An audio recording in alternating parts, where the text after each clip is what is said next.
위원장님 말씀 더 듣도록 하겠습니다. 최근에 출범을 했으니까 센터 소개도 간단하게 해주시면 좋을 것 같습니다. 예, 환경정의 유해물질 대기센터 이경석 부장입니다.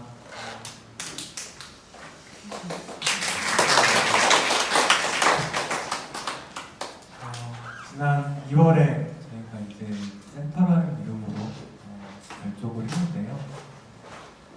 환경 보건과 관련된 이야기를 주로 다루려고 합니다. 그래서 화학물질이나 건강영양, 미세먼지로 인한 건강영양 이런 이야기들을 좀 다루면서 건강과 관련된 이야기를 해보려고 하는데 저희가 환경정이라는 단체잖아요. 그러다 보니까 좀 다른 시각에서 미세먼지를 좀 바라보는 그런 것도 좀 있는데요. 미세먼지에 좀 취약한 계층이 또 따로 있는 상황이죠.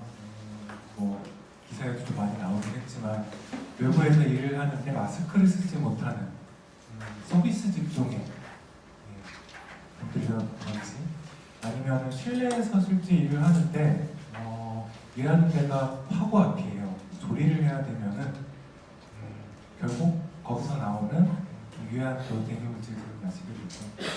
또 이제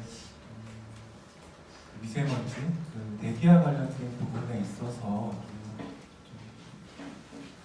불평등을 당하고 있는 노동자분들이나 어린이, 노약자분들을 위한 이야기들을 좀 해보려고 합니다. 여기도 이제 듣다 보니까 좀 비슷한 이야기가 나오는데요.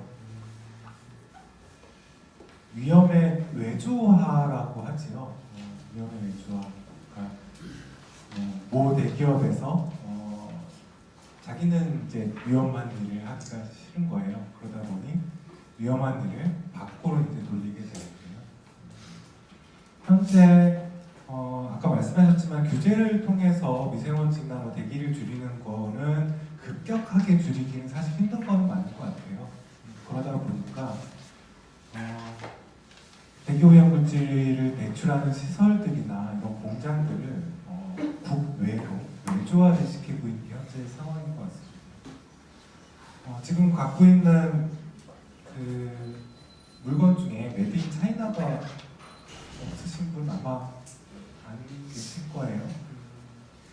결국 우리가 메드 인 차이나를 사용하면서 위험을 밖으로 돌리고 그 밖으로 돌린 위험이 다시 우리한테 좀 돌아오는 부분들도 분명히 저는 한 몫을 할 거라고 좀 생각을 합니다. 그래서 산업 구조의 개편, 국내 관련된 이야기가 아니라 결국 생활 양식이나 가치관을 바꾸는 일이 더 중요할 것 같다는 아까 발표네요. 저도 공감합니다. 결국 그런 것 같아요. 미세먼지가 많아지면은 저희는 그 가성비 좋은 샤오미에서 나온 중국산이죠.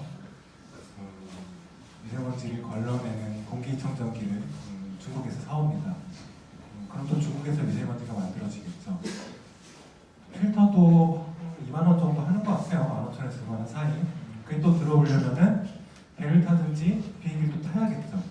그러니까 결국 미세먼지를 계속 발생시키면서 안전하려고 하는 마음을 갖고 있는 좀 이중적인 이야기가 좀 아닐까 싶긴 해요. 아까 범사회적 기구와 관련된 이야기를 하셨는데 기업과 시민의 변화가 좀 필요하고 참여가 필요하다는 부분은 이런 부분에서 저는 더 적극적으로 좀 이야기를 해야 될 것 같긴 해요.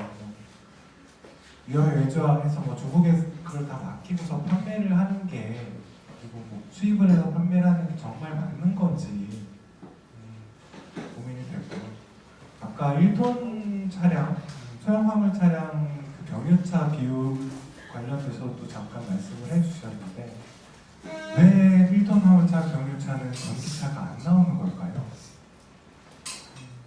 이것도 한번 생각을 해봐야 됩니다. 그러니까 기업에서 돈이 안 된다고 안 만드는 상황들이라 이것들을 어떤 방식으로 더 생산이나 그 경유차를 친환경차로 전환시키는 방법에 있어서 시민들이 계속 뭐 요구를 하면 시민들이 뭐 할 게 아니라 결국은 기업도 이런 부분에서 변화가 좀 필요한 상황일 것 같습니다. 그래서 기업의 변화, 시민 참여 뭐 이런 걸 좀 이끌어낼 수 있는 사회적 기구가 좀 만들어졌으면 좋겠다는 생각인데요. 기존에 있었던 미세먼지와 관련된 대응 기구들은 시민이나 기업이 참여한다기보다는 전문가와 정부가 만들어내는 정책이었을 뿐이었던 것 같아요. 그러다 보니 공감을 얻지 못했던 거였죠. 지금 미세먼지는 계속 뭐 줄어들지만 체감하는 미세먼지는 계속 높아진다 이런 것처럼 체감하지 못하는 정책들을 막 쏟아내면서 결국 시민 참여를 이끌어내지 못하는 상황으로 좀 흘러갔던 것 같습니다. 한 가지만 좀 더 말씀을 드리고 싶은데 이것도 뭐 생활양식과 관련된 부분인데 이번 달 초에 일주일 정도 미세먼지 고농도의 상황이 있었습니다. 그때 다들 밖에 나오지 않아서 대형 마트나 뭐 이런 데서도 뭐 매출이 줄었다 뭐 이런 얘기를 하는데요.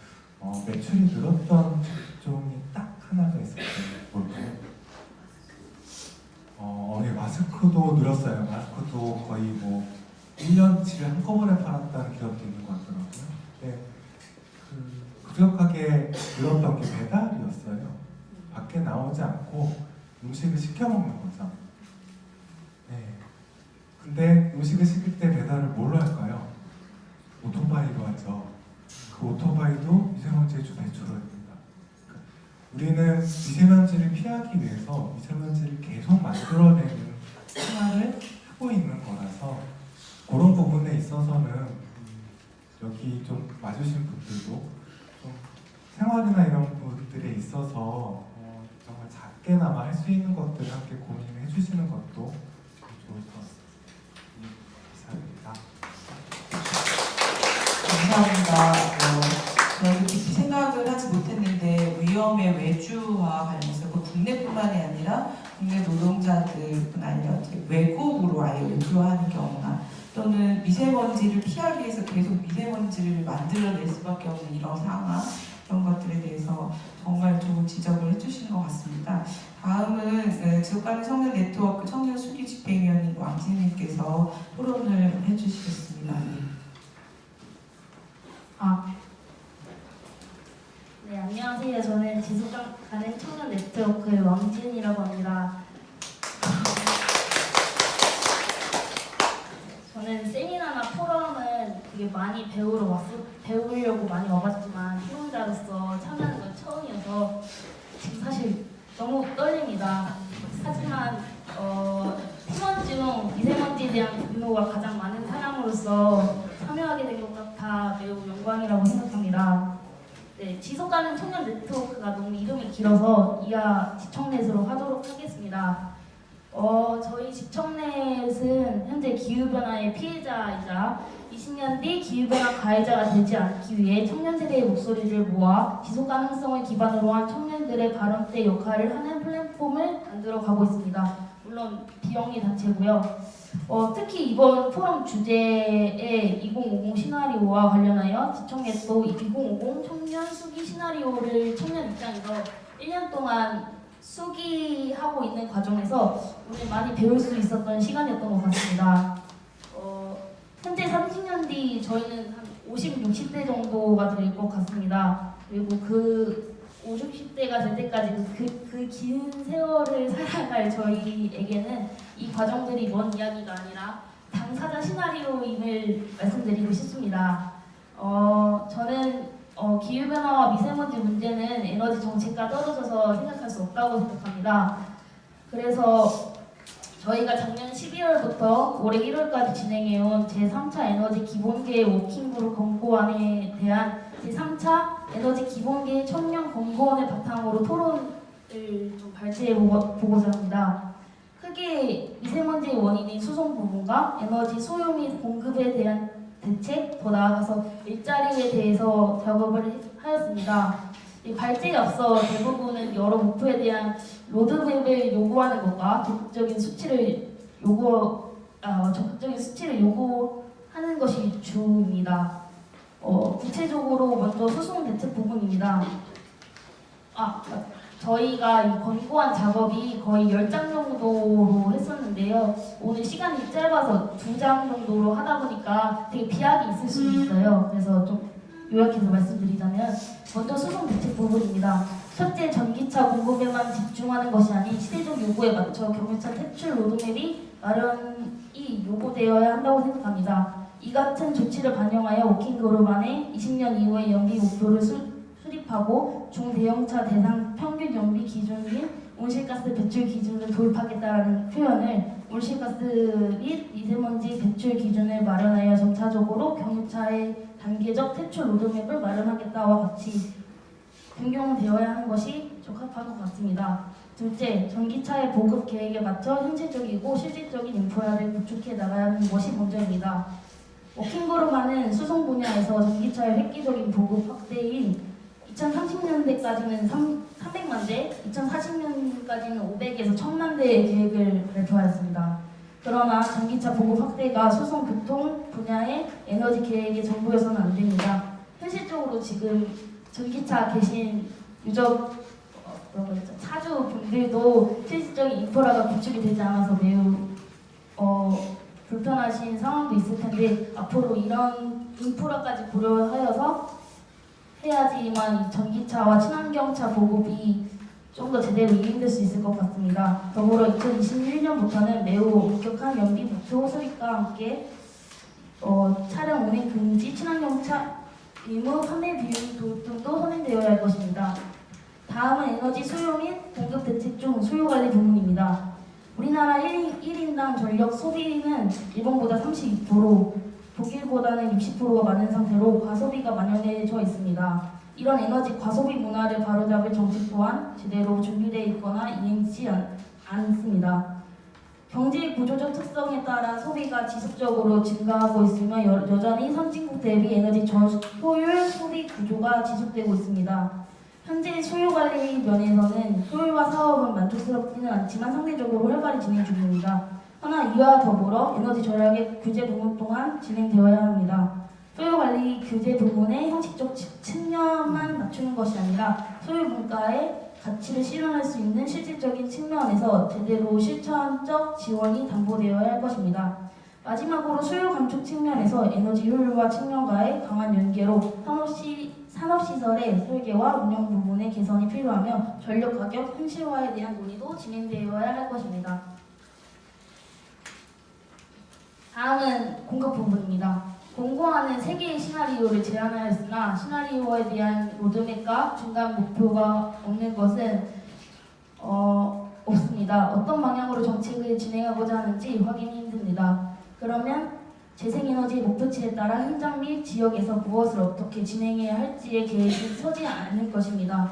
시나리오의 많은 부분을 공개하지 않아 투명성과 명확성이 적은 점을 고려할 때 위와 같은 논의를 위해 재생에너지의 비중을 25%, 30%, 40%로 늘려나갔을 때 각각의 구체적인 시나리오 공개를 요구합니다.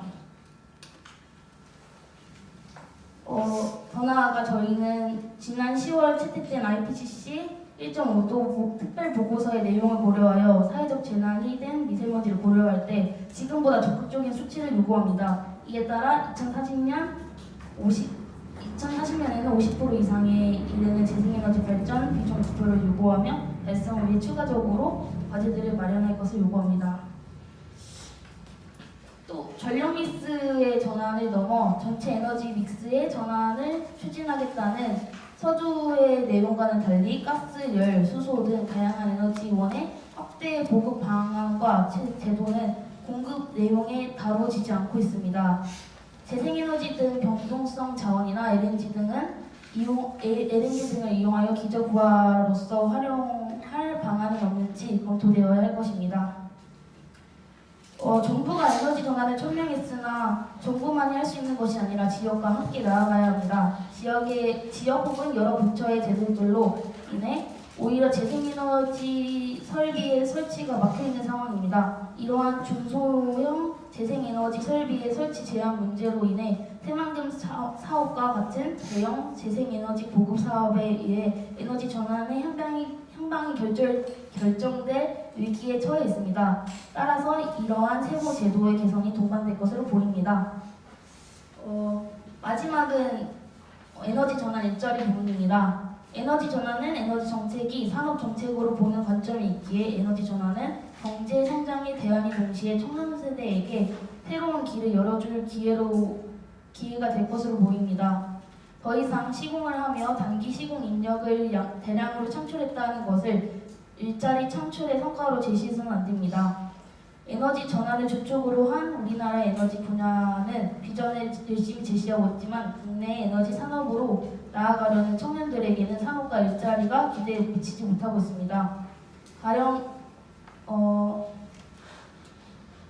대학을 중심으로 곳곳에서 재생에너지와 관련한 학과를 만들고 인력 양성 사업들을 만들고는 있지만 1일 3일 교육으로 전문가가 되는 것은 어떤 분야에도 없을 것이며 단순히 유망 분야라 하여 시스템의 전환을 전혀 고려하지 않은 단순히 과목만을 바꾸고 일자리 전환까지 고려하지 못하는 기존 시스템화의 신생대 에너지 전환 관련 학과들의 학생들은 에너지 분야로의 진출까지 포기하고 있는 상태입니다.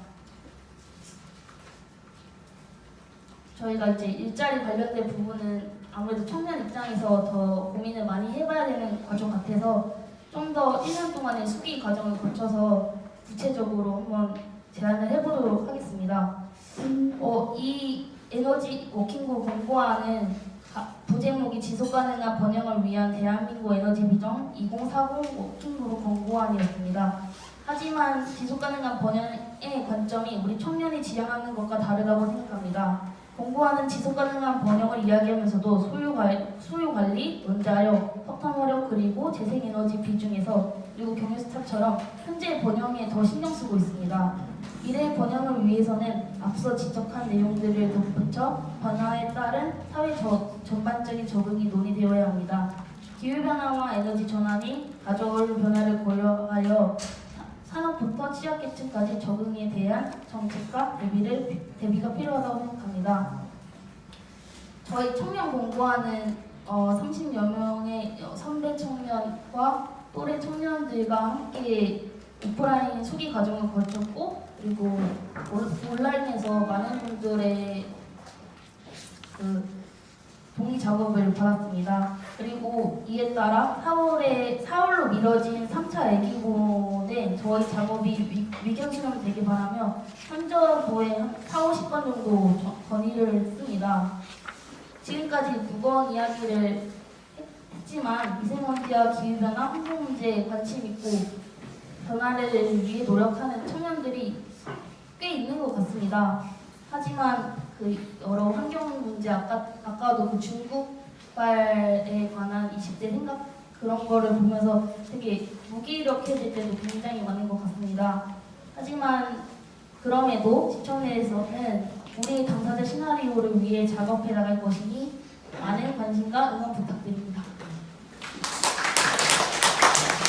네, 감사합니다. 당사자 시나리오라는 말이 굉장히 많았습니다. 당사자 입장에서 우리의 문제를 우리가 스스로 전망하고 어떻게 대안을 만들고 행동할 것인가를 한편으로 고민하고 지금 현재 세대의 주요 정책을 만드는 정책 입안자들에게 본인들의 요구들을 적극적으로 하고 있어서 아까 이경식 팀장님 말씀하신 것처럼 범사회적 기구의 기업이나 시민 참여 또는 굉장히 많은 분들의 공평한 참여나 소통이 필요하다면 지금 말씀하신 대로 청년들의 목소리가 굉장히 강하게 반영이 되어야 하지 않을까 이런 생각을 해보게 됐습니다.